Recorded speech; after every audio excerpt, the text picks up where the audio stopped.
अस्सलाम वालेकुम, क्या हाल चाल है जी। उम्मीद करती हूँ आप खैरियत से होंगे। आज आपके साथ मैं अफ़गानी बीफ की रेसिपी शेयर कर रही हूँ। बहुत मज़े का बनता है और ये इसलिए मैं आपको रेसिपी दे रही हूँ कि आप इसको रमज़ान में ज़रूर ट्राई करें सहरी में। बहुत मज़े का लगेगा आपको। तो यहाँ पे बीफ बनाने के लिए मैंने बीफ लिया है, तकरीबन 1.5 किलो है ये बीफ, ठीक है। अब इसके अंदर मैंने थोड़ा सा पानी डाला, थोड़ा यानी कि 1 से 1.5 गिलास, और इसके अंदर मैंने नमक डाल दिया 1 टीस्पून, 1 टेबलस्पून मैंने लहसुन और अदरक का पेस्ट डाल दिया और सिंपल इसको मिक्स किया। मिक्स करके इसको प्रेशर दे दूँगी।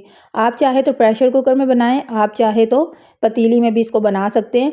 अब प्रेशर कुकर इतना मैंने दिया कि 70 से 80% तक गोश्त गलेगा, 1-2% आपको उसको रखना है। अब ब्लेंडर ले लिया, इसमें मैंने 1 पूरी प्याली भर के दही का डाला, 10 से 15 हरी मिर्चें डाली और 1 बंच पूरा मैंने हरा धनिया का डाला। आधा पैकेट इसमें ये चला गया है टेट्रा पैक क्रीम का, किसी भी ब्रांड की ले लें, क्रीम इसके अंदर आधा पैकेट शामिल कर दें। और इसके अंदर मैंने यहाँ पे 3 अदद प्याज थे जिसको मोटे-मोटे से बस स्लाइस किए क्योंकि इसको पीसना ही है। अब मैंने इस बाउल में थोड़ा-सा मैंने पानी शामिल किया, तकरीबन आधा कप पानी शामिल करके इसको मैं अब पीस लूँगी। अच्छा, हरी मिर्चें आप अपने हिसाब से शामिल कर सकते हैं जितना स्पाइस खाते हैं, क्योंकि इसके अंदर हरी मिर्च से ही स्पाइस आएगा, ठीक है। अब ये सारा मिक्सचर मैंने पीस लिया है, इसको मैंने एक बाउल में निकाल लिया। अब इसके अंदर जाएँगे मसाले। नमक मैंने शामिल कर दिया दोबारा से 1 टीस्पून। आप ध्यान में रख के डालिएगा क्योंकि गोश्त में भी डाला हुआ है। आधा टीस्पून इसमें हल्दी मैंने शामिल कर दी है। 1 टीस्पून मैंने इसके अंदर काली मिर्च का पाउडर शामिल किया है। फिर इसके अंदर अब गरम मसाला 1 टीस्पून पिसा हुआ है वो शामिल कर दिया। चाट मसाला आधा टीस्पून इसके अंदर शामिल कर दिया। कसूरी मेथी 1 टीस्पून इसके अंदर शामिल कर दी। कुटी हुई मिर्च आधा टीस्पून, या फिर ऑप्शनल, ये मैंने अपनी तरफ से डाला है, वैसे इसके अंदर कुटी हुई मिर्च नहीं जाती है, ठीक है। फ्लेवर के लिए मैंने डाला है, अच्छी लगती है। बस ये सारे सिंपल से मसाले चले गए इसके अंदर, इसको मैंने मिक्स किया। अच्छा, मैं इसके अंदर सूखा धनिया का जो पाउडर है वो ऐड करना भूल गई थी। अब इस टाइम पे डाल रही हूँ, तो आप साथ ही सूखे धनिया का पाउडर जो है वो 1 टेबलस्पून डाल दें।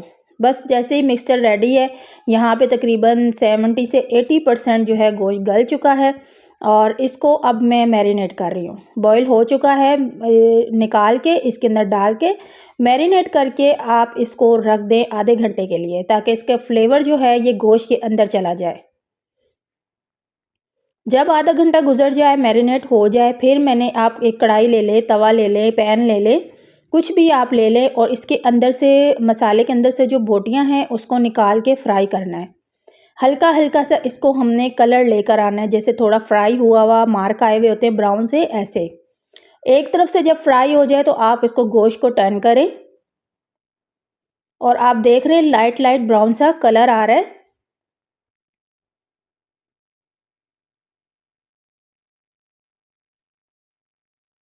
तो एक बैच जो है ये देखिए फ्राई हो गया, ऊपर कलर आ गया, मैंने निकाल लिया। अब मैंने दूसरा बैच भी इसी तरीके से फ्राई किया। जब गोश्त भी आपका फ्राई हो जाए, आप गोश्त को एक साइड पे रख दें। अब मैंने 2 से 3 टेबलस्पून यहाँ पे ले लिया है ऑयल का, और इसके अंदर 2 से 3 ही टेबलस्पून भर के आपने डालने हैं मक्खन के। फिर जो मसाला हम मैरिनेट किया हुआ था, जिसके अंदर हमने बीफ को मैरिनेट करके रखा था, वो मसाला सारा डाल देंगे और इसको हल्की आंच पे हम रख देंगे पकने के लिए। साथ ही साथ बीच-बीच में हम चम्मच चलाते जाएँगे, इस मसाले को भूनते रहेंगे और पकाते रहेंगे, ठीक है? जब ये मसाला देखें ऊपर हल्का-हल्का ऑयल आया, आपको ऐसा लगे कि ये मसाला आधा पक चुका है, फिर जो बीफ हमने फ्राई किया हुआ था। अच्छा, आप मटन में भी ये रेसिपी, मटन में सेम यही प्रोसेस होगा, सिर्फ़ क्या है कि मीट चेंज हो जाएगा। बीफ की जगह आप मटन ले लें, आप मटन की जगह बीफ ले लें, जो आपको पसंद है आप उसमें बना लें। अब देखें, मैंने यहाँ पे बीफ शामिल किया, इसको ढाँक के दोबारा पकाया ताकि जो 2% इसके अंदर मेरा वो रह गया था ना कच्चापन, वो पक जाएगा। 80 तो मैंने आपको बताया, 7 से 80 परसेंट जो है आपने गोश्त को गलाना है, बाकी 20% अभी इसमें गल जाएगा बिल्कुल लो फ्लेम पे। जब ये आपका गोश्त गल जाए, मसाला भुनने पे आ जाए, आप इसको भून लें।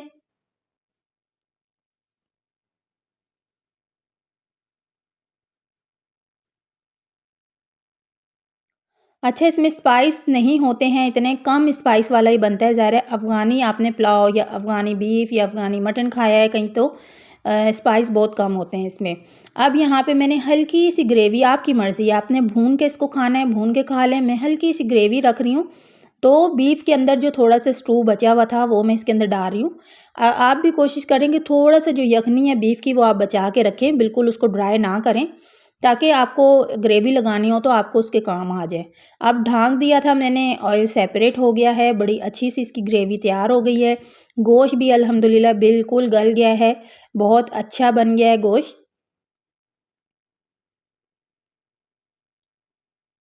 बस मैंने हल्की-सी ग्रेवी रखी है, आप चाहें तो उसको बिल्कुल पूरा भून लें, आप चाहें तो ऐसे लाइट-लाइट सी ग्रेवी रख लें और अब ये बिल्कुल तैयार है, इसको कर लेते हैं सर्व।